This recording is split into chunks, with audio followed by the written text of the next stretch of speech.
Donc, si tu veux, pour reprendre, hein, alors, je disais, ceci, il faut d'abord comprendre comment est-ce que le legacy, hein, les équipements de legacy fonctionnent. Alors, nous avons d'abord parlé premièrement de quoi? De mots, en fait, de hub, ok? Je vais mettre ici hub. Alors, admettons que ça, c'est un hub, ok? Un hub est connecté à quoi? À ces équipes, à cet ordinateur, à celui-là, à celui-ci. D'accord? Tous ces ordinateurs sont connectés dans un hub. Ça veut dire quoi? Ça veut dire que, ils sont dans un même quoi? Dans un même quoi?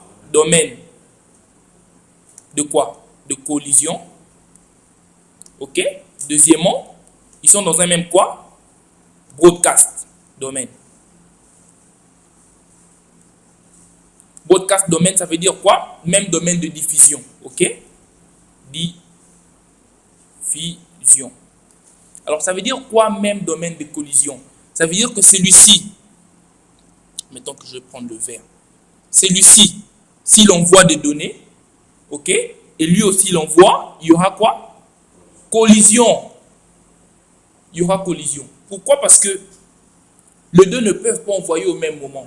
En gros, hein, ils peuvent être vus comme ça, il y a un hub au milieu, mais en réalité, ils sont comme ça. Ils sont dans sur un fil, hein, où le A ici est connecté. Donc ça, c'est le A. Ça, c'est le B. Ça, c'est le C. Hein. Le B est connecté. Et puis qui? Le C est connecté. Ils sont sur un même fil. Pense à l'électricité. L'électricité doit circuler comme ça. Donc, quand lui, il envoie ces données, lui ne peut pas quoi? Envoyer. Parce que dès que lui, en fait, dès que le 2 envoie, quelque part, il y aura quoi? Collision. Ok? Ça, c'est le hub. Maintenant, le mot,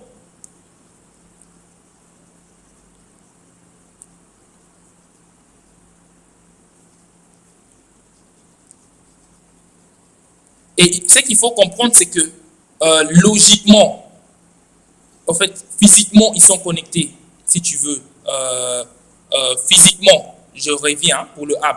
Physiquement, c'est toujours un équipement hub qui est connecté à un PC, à un PC, à un PC. Mais logiquement, c'est quoi? Un fil avec les autres. Ok? Ça, c'est logique. Il faut toujours que tu différencies ça. Physique, c'est comment est-ce qu'on le voit connecté. Mais logique, c'est comment ça fonctionne. D'accord? Je reviens. Ça, maintenant, le mot. Le mot, logiquement. Le mot, logiquement, c'est la même chose. Mais physiquement, maintenant, c'est quoi? Une boucle.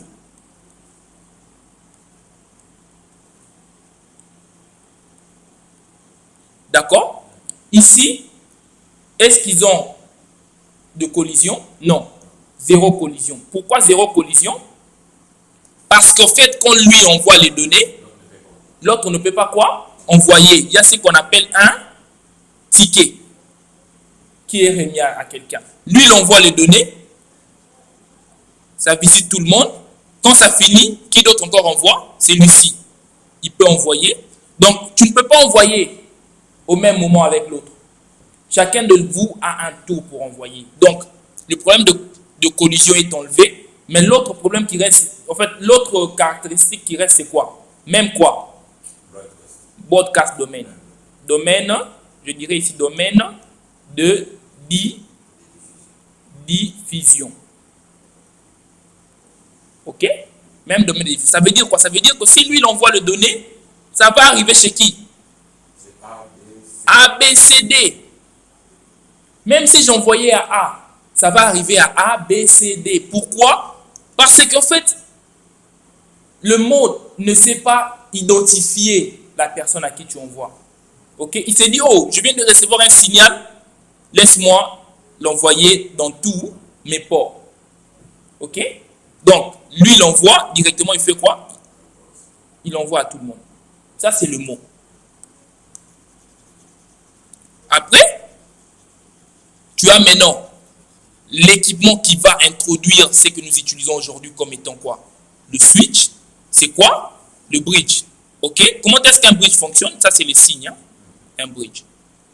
Donc, la plus grande différence d'abord, si tu veux, entre le bridge et le switch. Première de choses, c'est que chaque port, j'ai ici le port 1, le port 2, le port 3. C'est quoi? Plusieurs domaines de collision. C'est que, chaque port constitue quoi? Un domaine de collision. OK? Chaque port, un domaine. Je dirais ici un domaine de collision. Ça veut dire que si lui l'envoie ici, lui l'envoie là, il n'y aura pas quoi? Il n'y aura pas collision. Parce que ça, c'est quoi? C'est un domaine. Ce qui est différent avec un hub. Pour un hub, un équipement qui est connecté comme ça, avec un hub, et ici, en fait, en quelque sorte, ils sont comment? Ils sont comme ça. S'ils sont 3, ok? En quelque sorte, ils sont 3 comme ça. Il y a juste un point qui les sépare. C'est comme si vous avez dénudé pour un hub. OK? Mais avec un bridge, c'est différent. D'accord? Donc, pour lui, le bridge, c'est que, OK, tout ce qui arrive ici, si jamais il y avait collision dans cette partie ici, ça ne va pas affecter quoi? Cette partie ici. Qu'est-ce que je veux dire par là? Admettons que... Attendez, je vais descendre. Admettons que tu puisses avoir ici un hub, OK, qui est connecté à quoi? À un bridge. Et puis là, tu as de PC. Tu as de PC. Ici, tu as quoi? Tu as de PC. Admettons qu'il y ait quoi? Collision ici. S'il y a collision ici, quelle partie sera touchée? Tout ça. Pour un hub, ça sera touché. Donc, pour le bridge, par exemple, ça sera quoi? Jusqu'ici. Il y aura quoi? Collision. Mais est-ce que les autres ici, il y aura collision? Non, il n'y aura pas collision. Donc, chaque port a un domaine de collision. OK? Deuxième aspect, c'est quoi? Domaine de diffusion. Combien de domaines de diffusion? Quand je dis domaine de diffusion, ça veut dire, c'est que tu dois comprendre ce que je disais. Nous sommes ici en train de parler des équipements qui fonctionnent au niveau 2. Au niveau 2, chaque équipement a ce qu'on appelle quoi? Une adresse MAC. OK? Qui est 48 bits. OK? 48 bits que je vais représenter juste par A. OK? Mais normalement, tu as comme ça A, donc 48 bits de 4 digits. A par exemple. A par exemple. OK? Si tu comptes, chaque digit a une valeur de représentation de 16 hexadécimales. OK? 16 de 0 à 15. En fait, pas de 0 à 15, de 0 à 9, de A à F. OK? Et si tu comptes le tout, ça fait 48 bits. D'accord? Mais non, là où je voulais dire ici, c'est que ces adresses ici, chaque équipement au niveau 2 a ses adresses. Le A, par exemple, a son adresse qu'on va utiliser A. Le B a son adresse qu'on va utiliser B. Mais en gros, c'est 48 bits. Hein. Je dis B par, juste pour expliquer. C. OK? Qu'est-ce qui se passe? Avec le bridge, tu as un même domaine de diffusion. C'est-à-dire, pourquoi un même domaine de diffusion? Parce que le A, si le A veut envoyer à un groupe de gens, disons qu'il y avait encore un D ici, quand il envoie par une adresse de diffusion qu'on appelle quoi? Une adresse F. F, c'est full F. Hein? Quand tu vois F jusqu'à la fin, c'est une adresse de diffusion. Quand il envoie cette adresse de diffusion, ça arrive à qui? Ça arrive à tout le monde. Ce paquet arrive à tout le monde. OK? Tu ne peux pas te dire, non, admettons que tu as un département marketing, tu as de PC connecté à un bridge et tu te dis le A, A1, A2, désolé, A1, A2, A3 sont quoi dans un même département. Et donc, quand ils envoient un message de diffusion, il faudrait que ça arrive à qui? Que à eux. Dans un bridge, c'est impossible. Oui. Pourquoi? Parce que eux tous, ils sont dans quoi? Dans un même domaine de diffusion. Donc, même si tu veux envoyer à tout le monde, à ceux-là, qu'est-ce qui va se passer? Le B1 et le B2 qui sont dans un autre département vont aussi quoi? Recevoir. Donc, dans un bridge, aussi quoi? En fait, deuxièmement, c'est quoi? Un domaine de diffusion. Mais combien de domaines de collision? Plusieurs. Nombre de ports, nombre de domaines de collision. OK? Alors, parlons maintenant du fonctionnement d'un bridge. Comment est-ce qu'un bridge fonctionne? Différemment du hub, qu'on appelle aussi en anglais splitter. C'est-à-dire qu'il prend le donné, il l'envoie. Il ne sait pas prendre une décision. Un bridge peut faire ce qu'on a quoi? Peut faire quoi? Apprendre sur l'adresse. Quelle adresse? L'adresse MAC de l'équipement qui est connecté. C'est-à-dire que, par exemple, tu as ici. Je vais effacer celui-ci. Hein.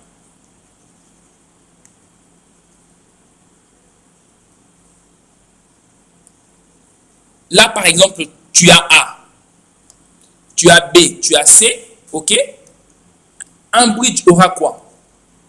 Une table MAC qui dit que A est connecté à quel port? À quel port? A, il est connecté au port 1, ok?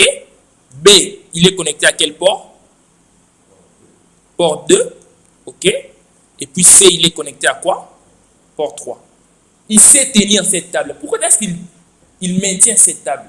Pour que quand A veut communiquer avec B, qu'il puisse faire quoi? Envoyer que directement à qui? À B.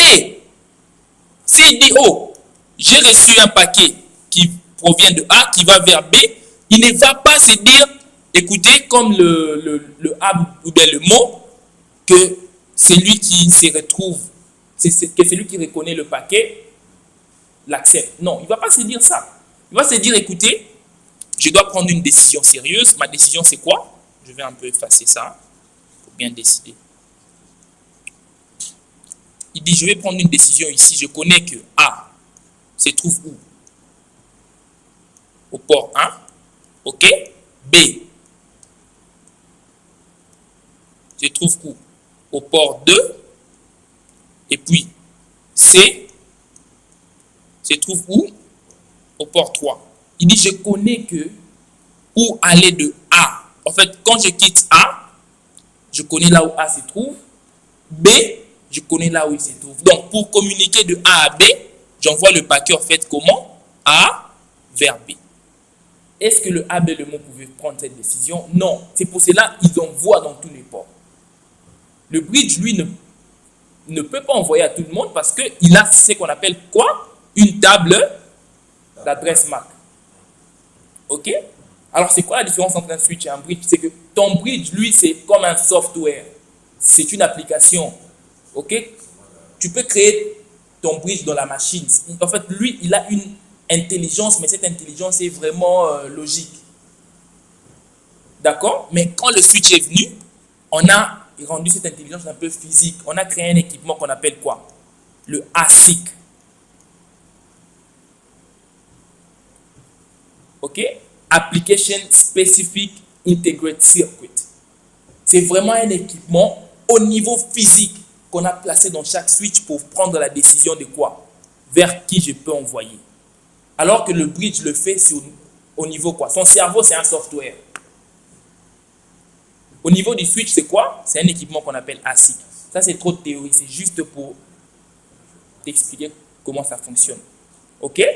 Maintenant, le plus grand problème dans tout ce que je dis ici, c'est que est-ce que si je dois rappeler ma question, c'est en fait, si je dois interpeller, pourquoi on a eu besoin d'un switch ici? C'est quoi la différence entre un switch et un bridge? La première différence, c'est quoi? Lui, il se base sur une intelligence logique. Le switch, il utilise quoi? Le ASIC. C'est du physique. C'est un composant dans chaque switch qui lui permet en fait, de prendre la décision vers qui envoyer. C'est vraiment physique. Mais l'autre problème ici, c'est que, et si je voulais, disons que j'avais d'autres départements qui sont connectés ici.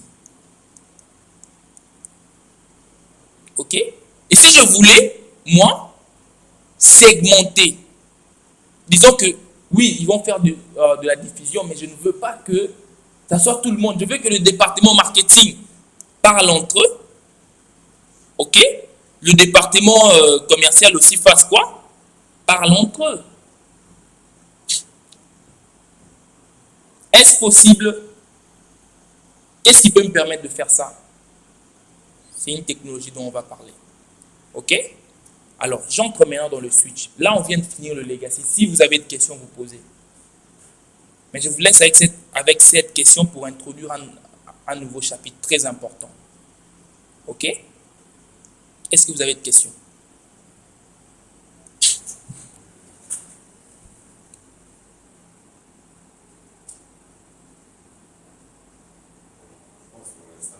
Pour l'instant, non. D'accord. D'accord, super. Alors, ce concept qui est venu, dont on a intégré généralement dans le switch, OK, s'appelle le concept, je ne sais pas si Audrey, tu connais? Tu connais? Tu te rappelles? Ouais, le concept pour nous permettre maintenant de séparer le broadcast, d'avoir plusieurs broadcast domaines, plusieurs domaines de diffusion. Parce que j'ai un département marketing ici, j'ai un département technique. J'ai plus envie que quand un paquet est diffusé vers eux, que ça parte vers tout le monde. J'ai envie de séparer ça. Le concept là s'appelle comment? VLAN. C'est quoi un VLAN? Un VLAN, c'est l'outil. En fait, si tu veux, c'est un mécanisme qui te permet de faire quoi? De séparer quoi? Ton domaine, voilà, ton domaine de diffusion, ton broadcast domaine.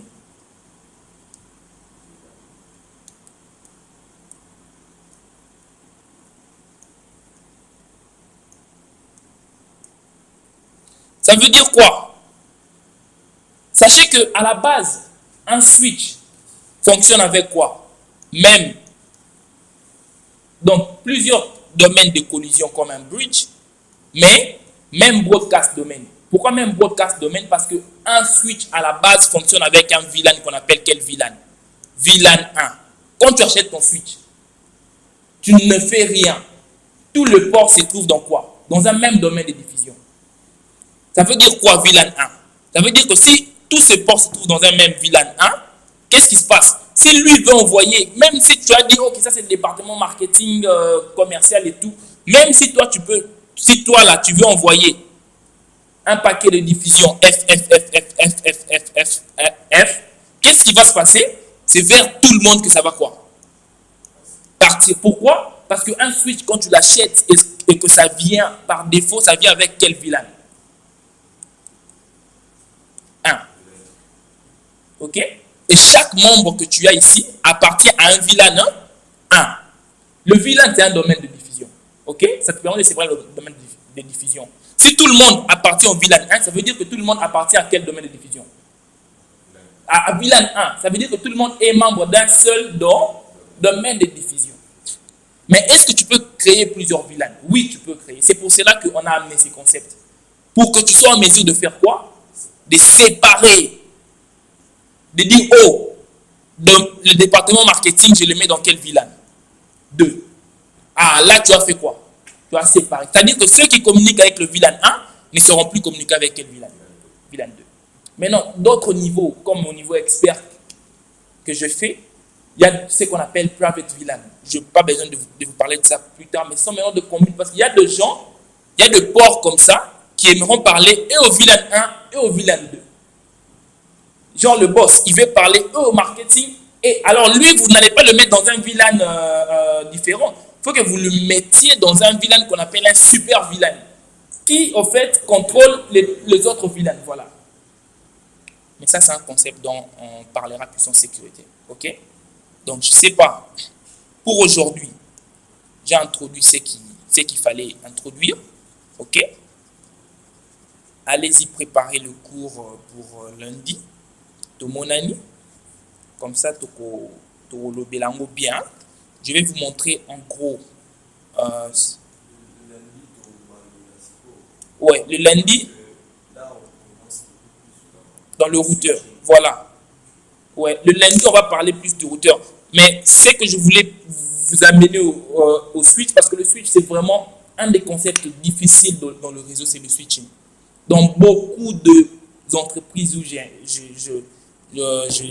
configure ou bien je presse, ils ont un problème de niveau 2.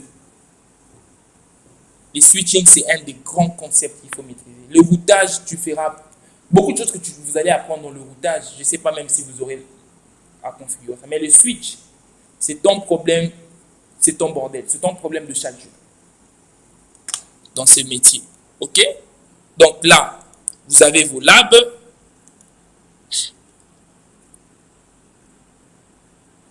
Là, vous avez vos labs.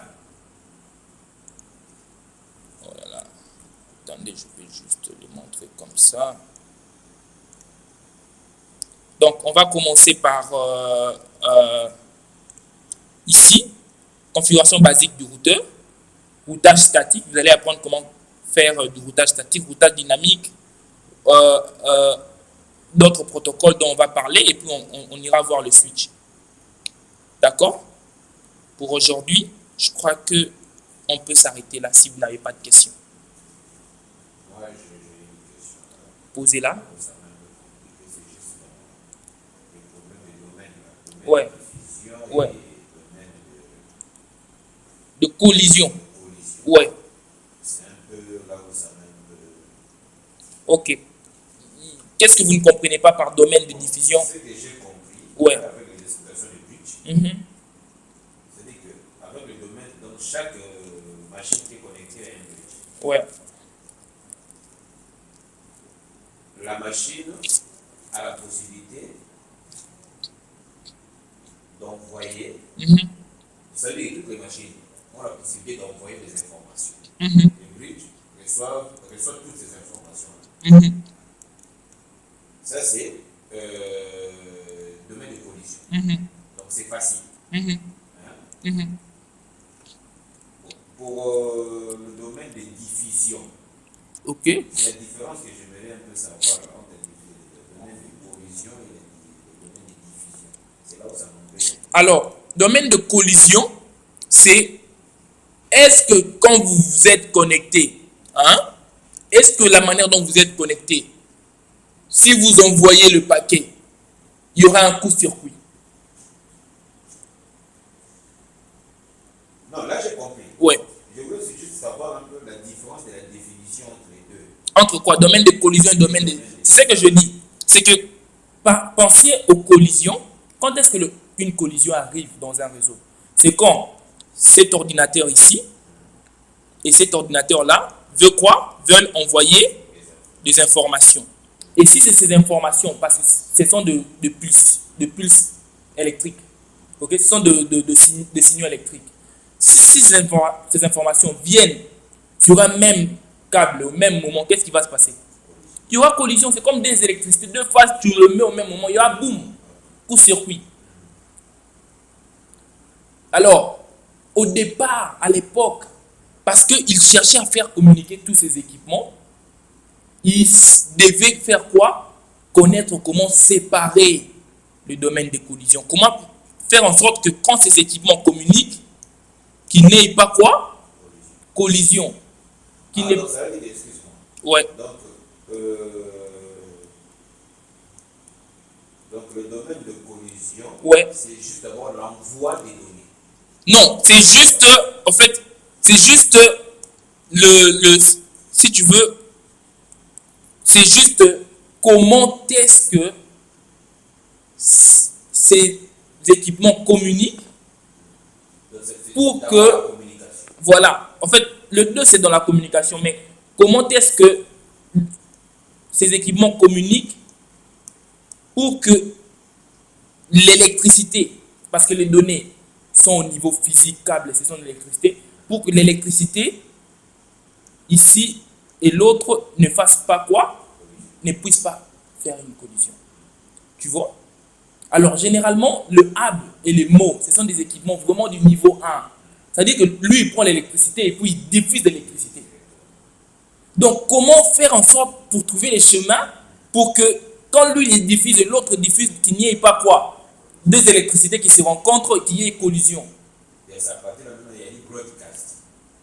En fait, mais non, broadcast c'est autre chose. Broadcast maintenant c'est qui va recevoir si moi j'envoie les données. Ok? Donc, qui est capable de dire, là je vais crier, allô? Combien de gens ont entendu? C'est les gens qui sont membres sur cette pièce. Tu vois? Broadcast c'est la diffusion. Qui va entendre ce que tu dis? Tu vois? Si on n'est pas dans si on est dans deux salles différentes, j'écris ici, toi là-bas, tu ne vas pas entendre. Donc, du coup, on n'est pas dans un même domaine de quoi? De diffusion. Ok? Donc, qui va recevoir les données? Ça, c'est le domaine de diffusion. Ok? Parce que le domaine de diffusion, on diffuse à tout le monde. Ce n'est pas un paquet qui va vers un individu. C'est destiné à tout le monde. Mais qui va? Si tout le monde va recevoir, c'est que c'est un équipement qui a quoi? Un seul domaine de quoi? De diffusion. Et comme je t'ai parlé, tous ces équipements ont un seul quoi? Domaine de diffusion. Même le switch a un seul domaine de diffusion. Mais l'avantage avec le switch, c'est quoi? C'est que tu peux faire quoi? Tu peux séparer. Et qu'est-ce qui te permet de séparer? C'est le VLAN. Le VLAN te permet de dire, ok, j'ai envie de placer quoi? De chambre. Je n'ai pas envie que quand lui va parler, l'autre écoute. Non, je vais me mettre de chambre. Mais tu ne peux pas le faire avec le hub, tu peux pas le faire avec le mot, tu peux le faire avec le bridge. Bon, avec le bridge, tu peux encore, il y a des software aujourd'hui qui peut être fait. En fait, avec le software aujourd'hui, tu peux quand même arriver à le faire. Parce qu'il y a des bridges aujourd'hui qui sont devenus presque comme des switches. Tu vois, mais le bridge de l'époque, tu peux pas. Tu vois? D'accord. Est-ce qu'il y a une autre question? Ah, Kitoko. C'est bien. Bon, je crois que... Oh là là...